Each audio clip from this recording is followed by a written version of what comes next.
Começando mais um podcast Pessoas Notáveis. Minha convidada de hoje é assistente social, com especialização em educação especial inclusiva. Ela é Simocleide Castro. Simocleide, obrigado por ter vindo, ter aceitado o meu convite.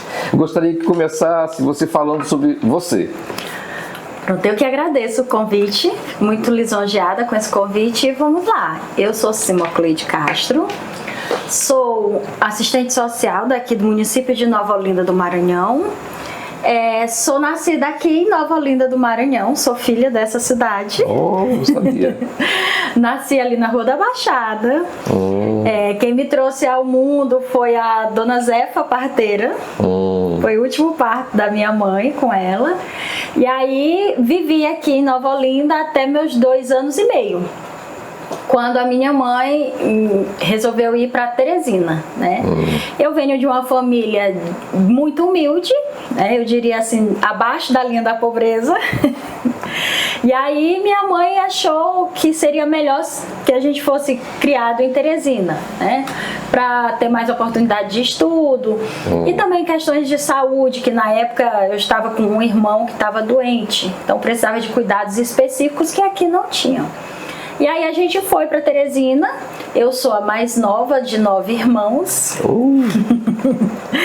E aí fui com 2 anos e meio, saí daqui de Nova Olinda. Mais ou menos que ano? Em 87, vai fazer todo mundo contar. Eu não tinha nascido ainda.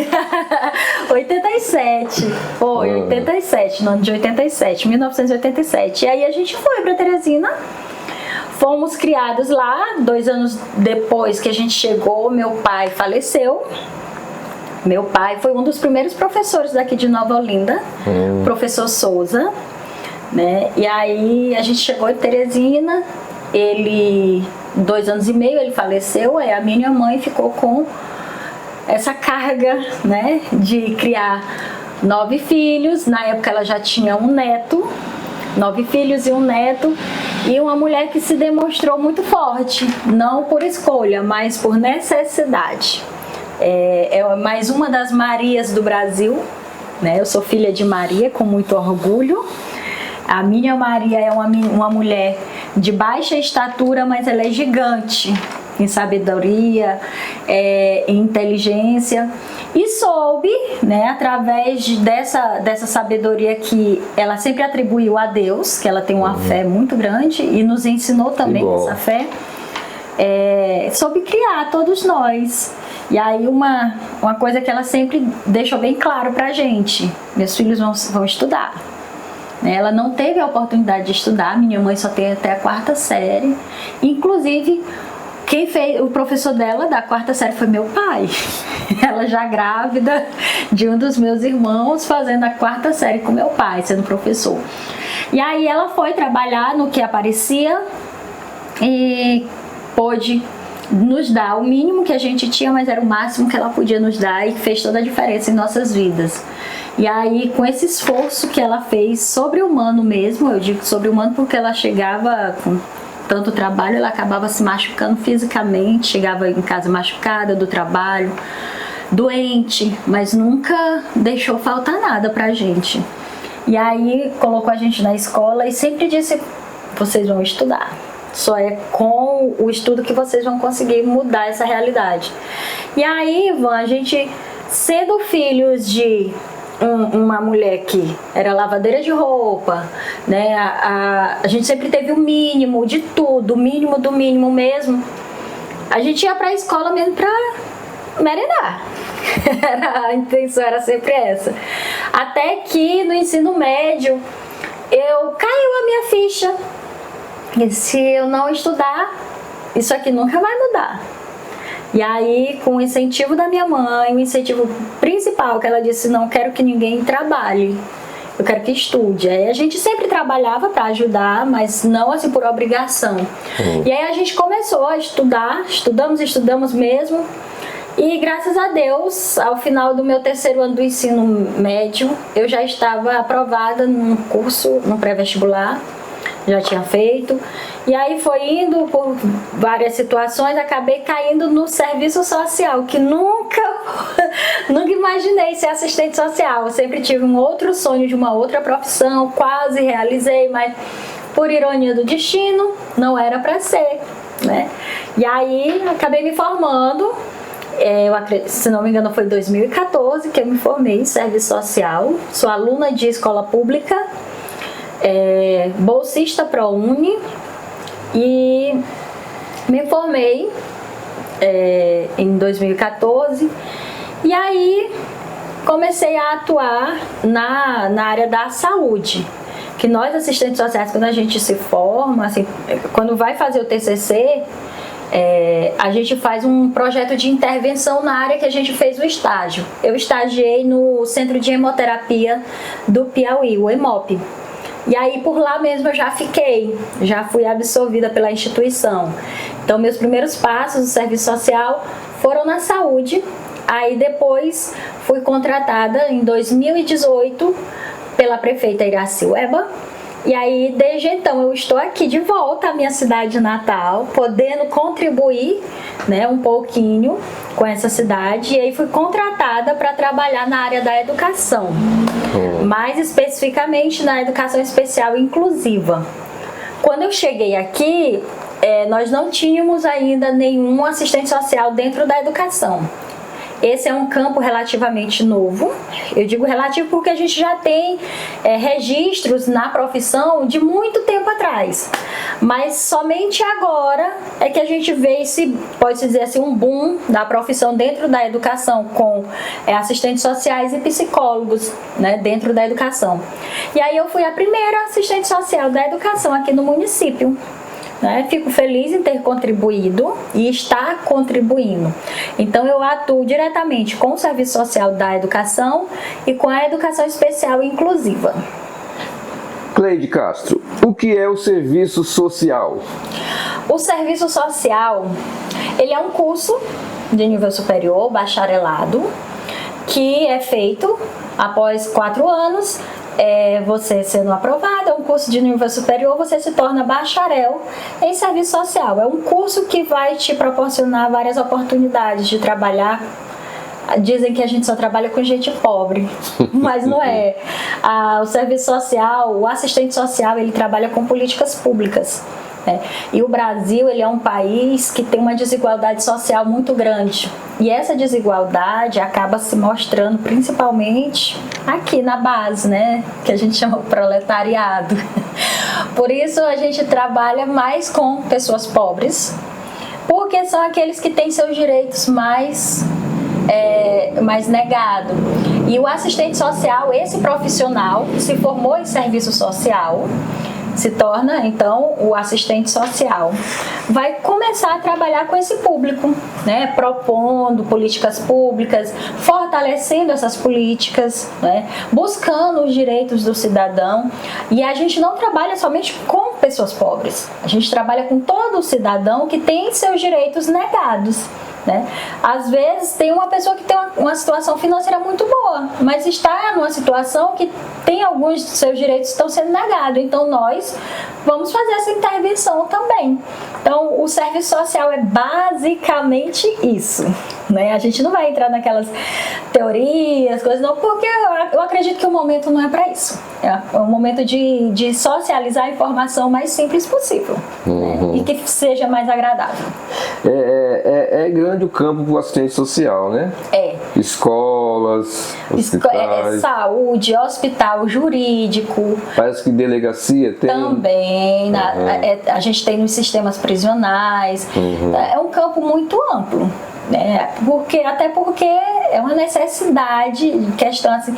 Eu costumo dizer, Ivan, que em geral, quando você chega, assim, as pessoas chegam para o assistente social, buscando a ajuda do assistente social, em geral eles já fizeram um percurso muito grande e não conseguiram ter os seus direitos validados.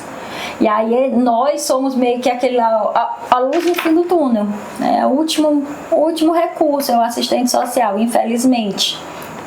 E aí as pessoas chegam até nós. E aí essas pessoas, em geral, são pessoas que estão em situação de vulnerabilidade, E aí a gente tem essa vulnerabilidade em todas as áreas. Saúde, educação, o jurídico. Em todas as áreas a gente pode ter a presença, pode e deve ter a presença do assistente social. Eu nunca vi um homem assistente social. Não existe ou é só para mulher mesmo? Existe. Bom. Mas a nossa profissão aqui no Brasil, ela é predominante mesmo feminino. E aí, se não me engano, são 92% ou 97%, né, de mulheres assistentes sociais. E aí tem uma porcentagem do sexo masculino mais que se identificam com o público LGBTQIA+. E aí os homens são mínimos mesmo. Geralmente as pessoas só falam as assistentes sociais, é porque tem muito pouco, mas tem. Será se alguém ia se abrir, por exemplo, um assistente social aqui, ia se abrir assim no trabalho, alguém ia confessar alguma coisa? Seria mais difícil, né? Para mulher acho que é mais fácil, né? Eu acredito que a gente tenha essa facilidade maior. Mas acontece também, nós temos excelentes profissionais do sexo masculino também. Pronto. Pessoas notáveis, estamos aqui com o apoio de Comercial Menezes Construções, na Avenida do Comércio. Play Fotos, 100% digital, 100% você. Mercadinho Félix, novo endereço, na Rua das Flores, esquina com a Rua do Mercado Velho, novo Mercadinho Félix. Muito bem, Cleide, qual é a área de atuação do assistente social?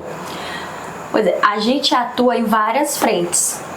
No momento, por exemplo, eu estou atuando na política de educação.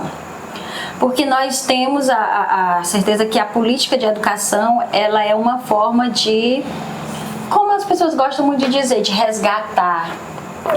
Eu não uso isso, mas é porque assim, é uma política pública que em muitas situações a gente vê negada para as pessoas, e a educação, ela é um direito de todo cidadão, né? Infelizmente a gente tem situações que é negado esse direito. Mas tem escola em todo lugar. Não, mas às vezes não tem vaga suficiente. O acesso àquela escola não é viável para o aluno. E isso acaba negando o direito.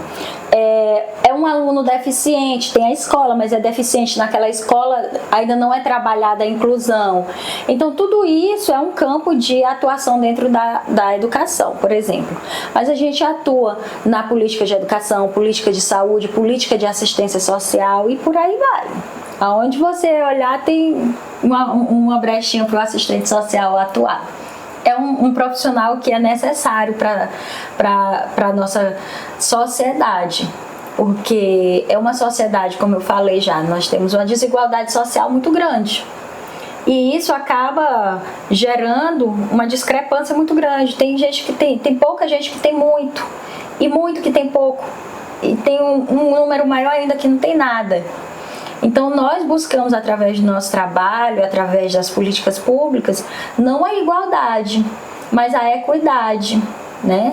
A igualdade de direitos, sim, mas de que forma eu vou conseguir chegar a ter acesso a esses direitos? Eu preciso, através do meu trabalho, procurar essa equidade. Talvez...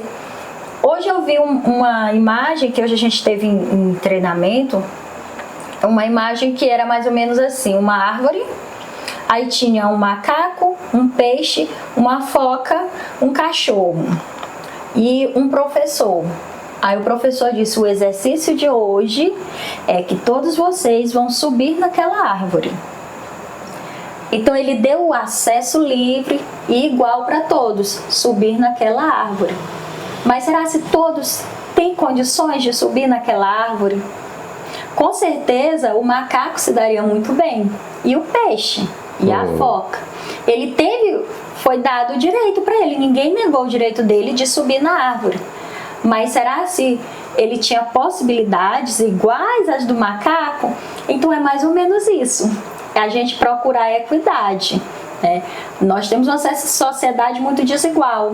Então, dentro desses direitos, a gente vai procurar a equidade, dar acesso igual para as pessoas e a possibilidade de chegar a esse acesso, de acordo com a necessidade de cada um. Complicado, né? Nesse seu trabalho, já encontrou algum caso difícil assim de solucionar? Muitos, né? Muitos. Hoje mesmo eu saí de 2. A gente tem como eu trabalho educação especial e educação em geral, né? Então, assim, a gente tem situações, Ivan, eu posso falar assim de quando eu cheguei aqui. Em 2018, para mim foi um impacto. Quando eu cheguei, eu disse, você é assistente social. Aí, quando me disseram, você vai para a educação, para a Secretaria de Educação, para mim foi assim, o que eu vou fazer na educação? Eu vinha da saúde, né? Na minha grade curricular, na faculdade, eu não vi serviço social na educação, então para mim foi tudo novidade. Mas eu disse, beleza, vamos lá. Nós encaramos e começamos a trabalhar. E aí o meu primeiro ponto que eu trabalhei, que deve ser o ponto de partida de todo assistente social quando chega no trabalho, na sua nova instituição, é fazer um diagnóstico, né? Esse diagnóstico, eu fui pegar as informações do que era a CEMED, daqui de Nova Olinda, do que era a Prefeitura de Nova Olinda, quem são os nossos alunos, quais as necessidades, as famílias que são foco nosso, mas além disso também o professor, a escola. E aí eu fui conhecendo.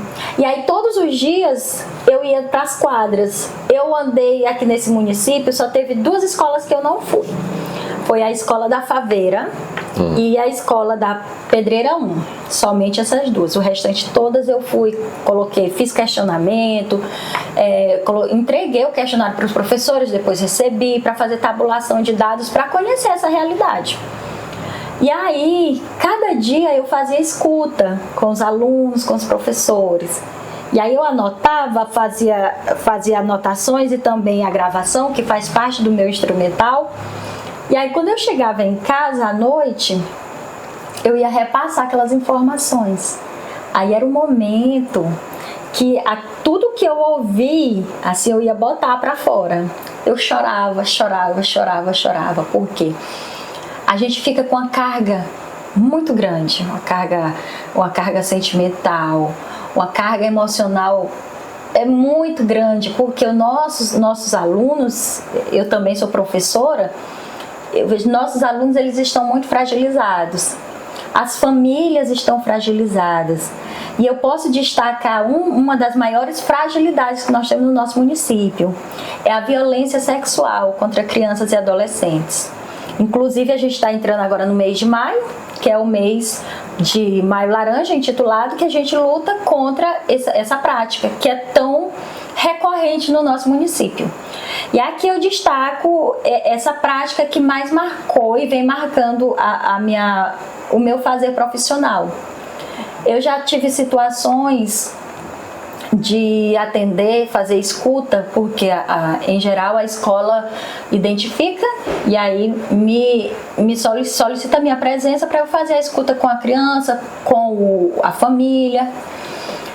E aí uma dessas vezes eu ouvi uma criança de 7 e uma irmãzinha de 5 anos. E as duas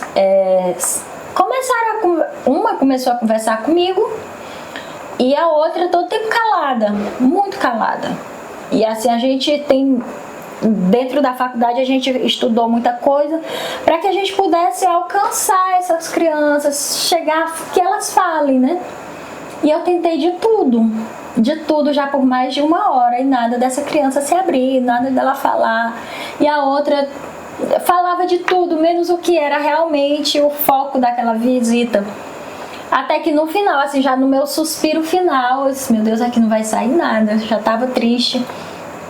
Elas disseram, eu disse, vocês não querem falar nada pra tia? Tem nada que vocês queiram falar? Aí a mais velha olhou pra mim e disse, tem, tia, tem um segredo. E aí ela começou a dizer, fala. Vamos dar o nome fictício aqui de Maria. Fala, Maria. E a Maria não quis falar. E aí eu propus para a Maria fazer o desenho do que estava acontecendo. Quando a Maria aceitou, fez o desenho, assim, se abriu através do desenho, que a maioria de nossas crianças fazem isso. E através desse desenho ela denunciou a violência sexual que ela vinha sofrendo por parte de uma pessoa muito próxima, na verdade é o avô.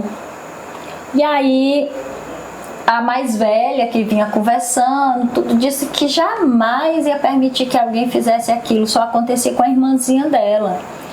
Mas o que ela não sabia é que elas moravam com o pai e o avô, um pai e um avô, e aí... Minha mãe? Não tinha. Oh.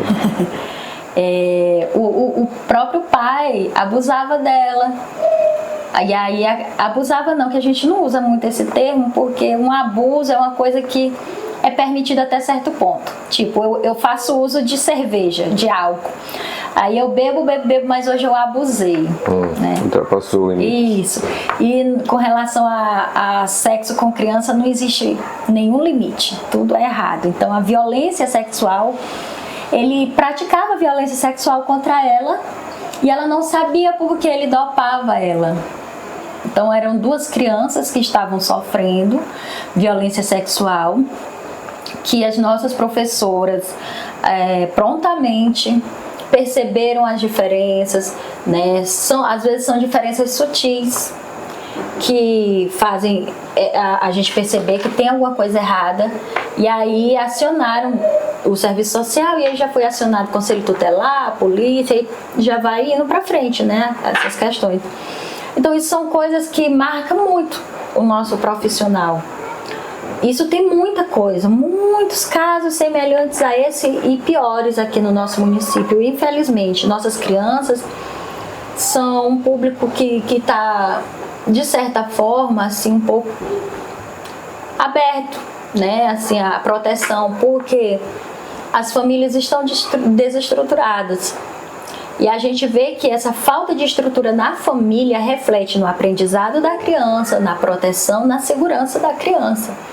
Então nós temos crianças, as pessoas dizem, no meu tempo eu trabalhava, não tinha isso, eu apanhei, não tinha isso. A gente não vem querer colocar ideologias ou moldar o tratamento da família. Eu sou totalmente contra isso. Hoje, inclusive, já estive sentada com alguns pais e falei, a família ela é sagrada.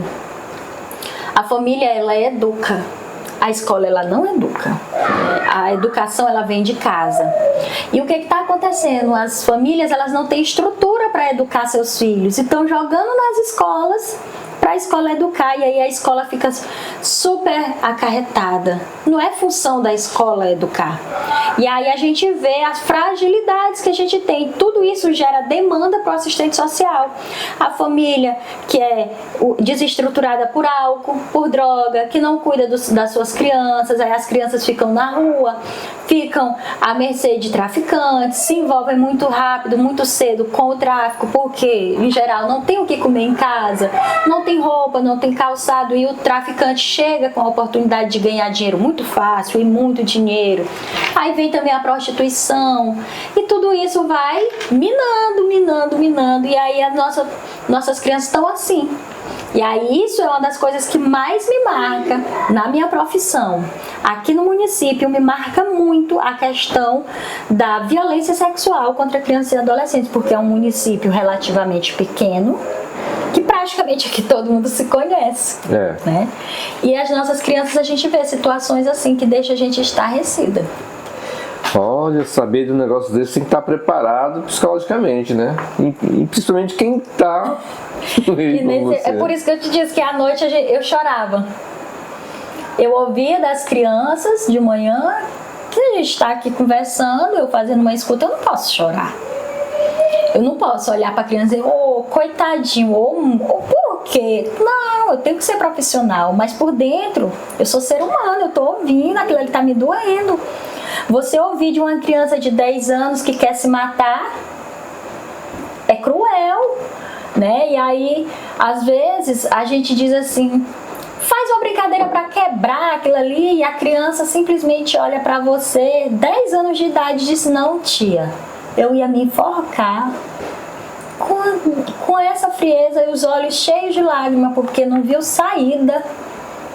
E aí você tem que simplesmente levar ali o profissional, tudo direitinho, mas à noite, eu digo por mim, né? Eu não sei se as outras assistentes sociais são assim, mas eu me identifico muito com o meu usuário, porque eu sou tão humana quanto eles. Grande parte das demandas que eu atendo, eu já fui demanda também. A minha primeira vez que eu ouvi falar essa palavra assistente social, Ivan, foi quando eu tinha 5 anos de idade, que uma assistente social olhou para minha mãe e disse: a senhora é pobre e nunca vai deixar de ser pobre. A senhora mora numa favela e é para outra favela que a senhora vai.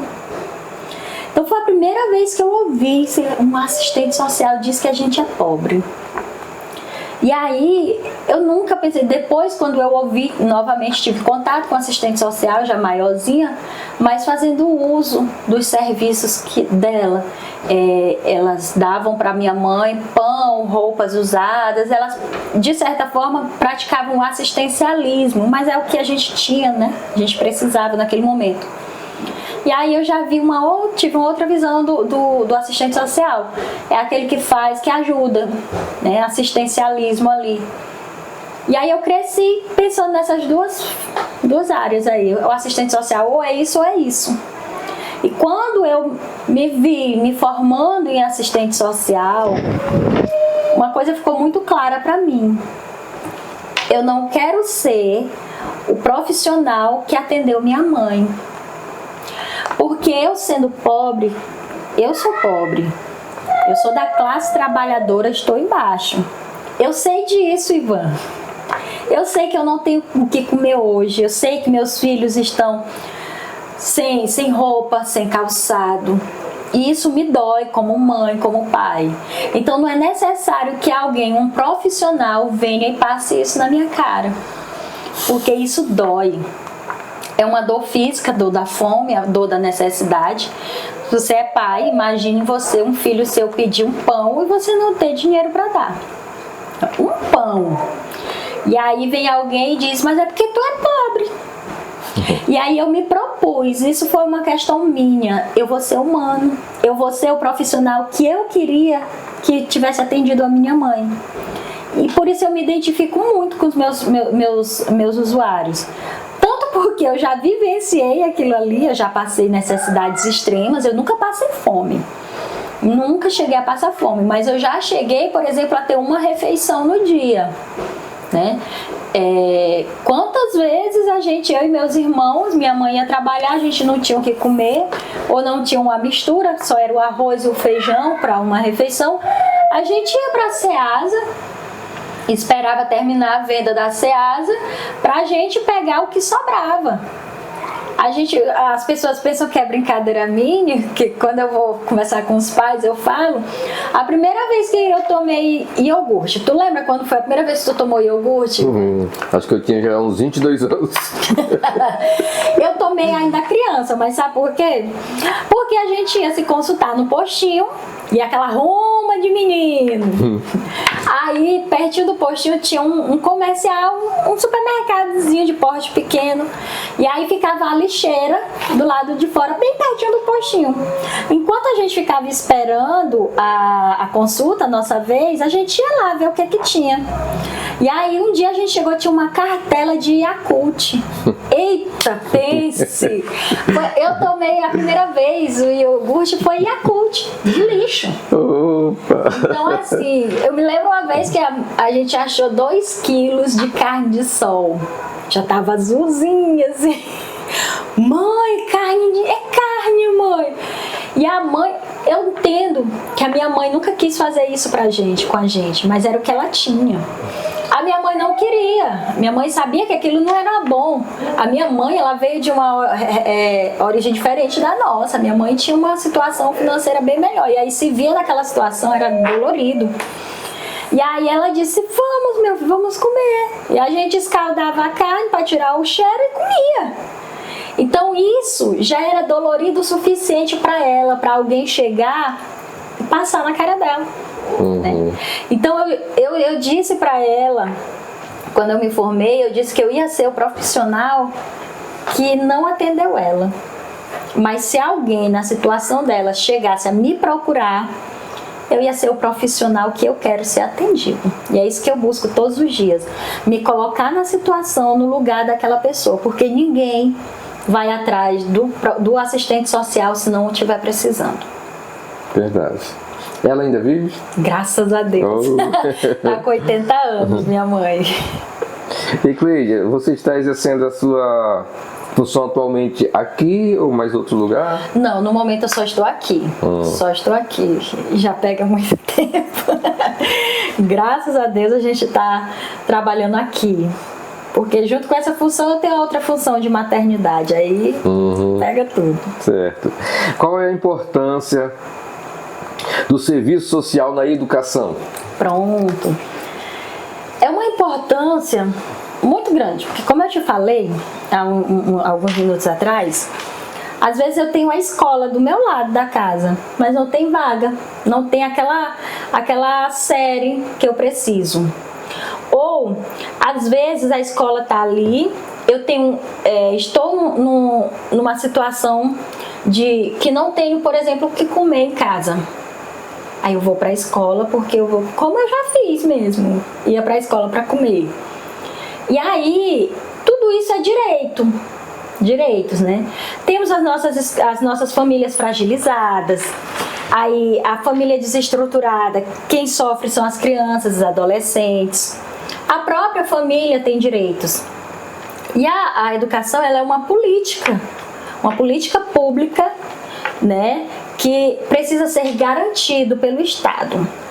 E aí essa garantia, ela vem trazendo outros direitos agregados, né? Porque a gente vai trabalhar na educação a questão da droga, a questão da violência sexual, a discriminação racial, o bullying, entre outros temas. Mas, por exemplo, aqui a fome. A pessoa não tem o que comer. Muitos dos nossos alunos só fazem a refeição que está na escola.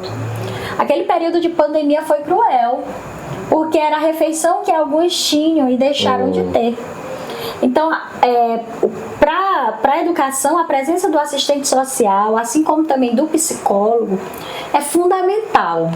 Ainda está sendo discutido, né? Já é lei a presença desses dois profissionais na educação, mas ainda tem um pouco de resistência, infelizmente. Mas são dois profissionais que vêm agregar. A educação hoje no Brasil, ela está muito complexa, né? A gente vê um crescimento da violência, um crescimento de evasão escolar, e tudo isso é público do assistente social para a gente trabalhar. São demandas do serviço social dentro da educação. Então, uma profissão que é tão importante quanto as demais, porque nós vamos trabalhar as lacunas que são deixadas pelas demais. Por exemplo, o professor, o diretor, não tem certas competências que o assistente social chega para ir completando aquelas lacunas. Então, a gente vem para dar as mãos e fortalecer a educação. Tudo isso de forma bem simples, assim, bem popular. Como é que está hoje a assistência social na educação de Nova Olinda? Eu sinto algo. E quando você chegou, eu imagino que estava muito difícil, né? Estava muito difícil. Se precisasse de um assistente social, eu tinha que pedir na assistência social, né? E são políticas distintas, né? Todos nós somos assistentes sociais, mas trabalhamos em políticas diferentes, são realidades diferentes. Hoje nós temos 5 assistentes sociais na educação. Só na educação? Só na educação. Que bom. Nós temos uma assistente social somente para a educação infantil, que é um público diferenciado, nossas crianças. Então, eles precisam de um atendimento focado para eles. Então, nós temos hoje a assistente social Isamar Arruda, que trabalha com eles, com a educação infantil. Aí na educação, já nos demais módulos que se fala o ensino fundamental menor e maior, nós temos 4. Tem eu, Tem também a assistente social a Angra Costa, a assistente social Érica Nayara e a assistente social Nilza Cavalcante. Então, a gente divide todas as escolas entre essas 4 assistentes sociais. E aí nós tentamos, da melhor forma possível, dar o atendimento necessário para os nossos alunos. O certo é que toda a rede escolar hoje é coberta pelo Serviço Social da Educação. E vale lembrar, Ivan, que não é toda cidade que tem esse serviço social na educação, não. Como eu te falei, é uma política que não é nova, mas ela é relativamente nova, porque a discussão ela está recente. Embora a gente tenha registros bem antigos do serviço social na educação, essa discussão e essa presença desse profissional dentro da educação ela é relativamente nova. E o serviço social aqui de Nova Olinda do Maranhão é sim referência, porque nem todas as cidades aqui próximo e cidades maiores, de porte maior, não tem. E ainda mais um número tão bom, tão expressivo, 5 assistentes sociais. Nós temos muitas demandas. Às vezes, eu fico pensando como é que eu dava conta sozinha. Porque parece que quanto mais assistente social entra, mais as demandas aumentam. Mas nós estamos muito bem assessorados. A prefeitura ela trabalhou muito bem com relação a isso. Ela trouxe o serviço social porque viu que era uma necessidade para estruturar a educação. A educação do município ela está num momento de crescimento exponencial mesmo. Se a gente está desenvolvendo as faculdades dos nossos alunos e nós estamos trabalhando no todo do aluno. Nós temos uma equipe multidisciplinar na Secretaria de Educação, uma equipe composta por assistente social, psicopedagogos, nós temos pedagogos e, fora isso, nós temos, juntamente com a Educação Especial Inclusiva, os professores das salas de AEE, que isso faz com que a gente trabalhe o ser humano na sua totalidade, nas suas necessidades, que estão dificultando o aprendizado. Então, se nós temos uma equipe dessa para dar suporte para o aluno e para o professor, para a escola, é muito difícil o aluno não desenvolver. Por isso que nossa educação está desenvolvendo tão bem. Opa, que bom. Olha, eu não sabia de tanta coisa. Aumentando. E como é que é a assistente social, mãe, esposa, com esse trabalho todo? Eu acho que é um pouco estressado, mas aparentemente ninguém vê esse estresse. Não, eu sou feliz com a minha profissão. Como eu te falei, eu nunca imaginei ser assistente social. A partir do momento que caiu a ficha, sou assistente social, eu me propus ser um bom profissional e, além disso, um ser humano. Eu tento fazer o meu melhor para os meus usuários, para todos que entram em contato comigo. Talvez eu não resolva seu problema, mas eu faço o melhor possível. O encaminhamento que é necessário, eu faço o possível. E esposa e mãe, eu acredito que mãe seja a minha profissão mais importante. E modéstia à parte, eu acredito que eu desenvolvo muito bem. Imagino que essa seja a minha especialização. Feminina. Cleide, fala o seguinte: você vai olhar para essa câmera aqui do meio aqui e você vai falar algo para a sociedade de Nova Olinda, coisa que você queria falar assim para todo mundo ficar sabendo mesmo, ou seja, da área da assistência social, um conselho, uma coisa. Rapaz, isso é perigoso. Que seja útil para a sociedade. Pronto. Eu gostaria de falar para as famílias. Cuidem de suas crianças, cuidem dos seus filhos. Eu costumo dizer que ninguém, nem os pais, nem os avós, ninguém pediu para vir a esse mundo. As crianças, os filhos, vêm a esse mundo por uma consequência de atos dos adultos. E como consequência disso, nós temos uma responsabilidade muito grande, que é cuidar dos nossos filhos. Eu disse que a minha especialização é ser mãe, porque eu acredito que eu devo a ela isso, porque eu trouxe ela ao mundo por um ato meu, consequência minha. Então o mínimo que eu posso fazer é isso. Talvez eu não vá deixar para ela bens materiais, talvez eu não deixe ela como ela imagina que deveria ser, mas eu quero deixar a minha consciência tranquila de que eu fiz o máximo possível por ela. Eu protegi, eu guardei, eu ensinei e eu eduquei. Eu vou deixar para o mundo um ser humano melhor, que consegue ver alguém e se assemelhar a ele, sentir a dor. Então, para todos os meus conterrâneos nova-olindenses, para todos que estejam me vendo nesse momento, cuidem dos seus filhos. Nós temos base, essa base é os nossos filhos. A gente precisa cuidar, a gente precisa proteger, precisa guardar, porque eles dependem de nós. Nós somos o espelho para eles e eles vão ser o nosso espelho para o mundo. Que tipo de reflexo você está colocando no seu espelho? Nós temos aí uma sociedade perigosa. Todo mundo diz que tá perigoso, as crianças não respeitam, mas tudo isso é reflexo da nossa criação, do nosso relacionamento com os nossos filhos. Eles não são culpados pelas coisas que eles fazem. Isso é reflexo do que nós adultos estamos fazendo na vida deles. Os adultos estão adoecendo as crianças e nós deveríamos proteger as crianças. Então, cuide dos seus filhos, proteja. Por mais que não tenha dinheiro, não tenha bens materiais, mas diga que ama, diga que eles são bênção nas suas vidas, porque eles são presentes de Deus. E nós estamos aqui para proteger. Como assistente social, eu faço o meu trabalho de forma limitada porque é o que o Estado me garante para eu fazer. Mas eu acredito que como ser humano, eu posso sempre dar um passo a mais para ajudar o meu semelhante.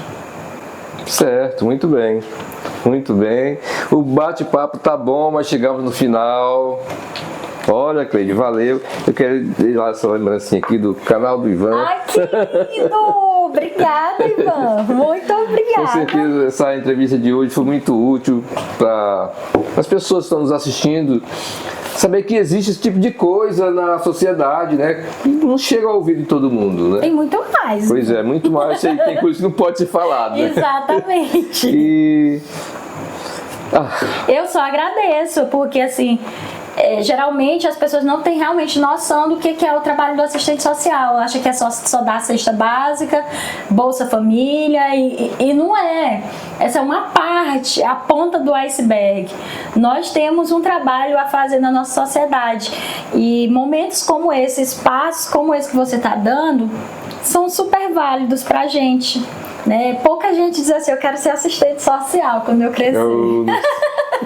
Você sabe que vai inventar. Mas é uma profissão válida porque nós ajudamos a salvar vidas. Nos meus primeiros passos nessa profissão, eu sempre quis a saúde, né, como profissão. E nos meus primeiros passos no centro de hemoterapia do Piauí, eu não entendia como a gente podia contribuir. Basicamente, eu comecei fazendo a recepção dos doadores e achava que aquilo ali era com o que eu vou ajudar. Até que um dia eu vi isso na prática. Os bioquímicos, biomédicos trabalhando lá na prática, fazendo a questão do sangue, da coleta de sangue, seleção, tudo. E o assistente social, a gente começou a prática coletando doadores. E depois dessas coletas, nós começamos a fazer a fenotipagem dos doadores de pessoas que iriam morrer se tomassem sangue diferente do que eles podiam. E era o assistente social quem fazia essa intervenção. E aí eu vi que nós podemos sim, através do nosso trabalho, salvar vidas. O médico, eu gosto muito de fazer essa comparação. O médico, se ele está ali, por exemplo, numa mesa de cirurgia, se ele fizer um erro ali, a pessoa morreu na mesma hora, né? Mas nós, eu falo isso como professora, que sou, como assistente social, nós temos nas nossas mãos todos os dias a possibilidade de matar ou de salvar vidas. Porque uma palavra que eu fale para alguém que já está fragilizado, que não tem, supostamente não tem chance nenhuma, aquilo ali vai destruir o seu futuro, sua autoestima, vai destruir o ser humano ou vai devolver para ele o brilho da vida. Então, que a próxima vez que você vê um assistente social por aí, pensa assim, olha, elas trabalham, eles no geral, eles trabalham no anonimato, mas a gente transforma vidas também. E eu fico muito feliz de saber que, como uma formiguinha, se eu fizer um bom trabalho para alguém, eu vou estar satisfeita.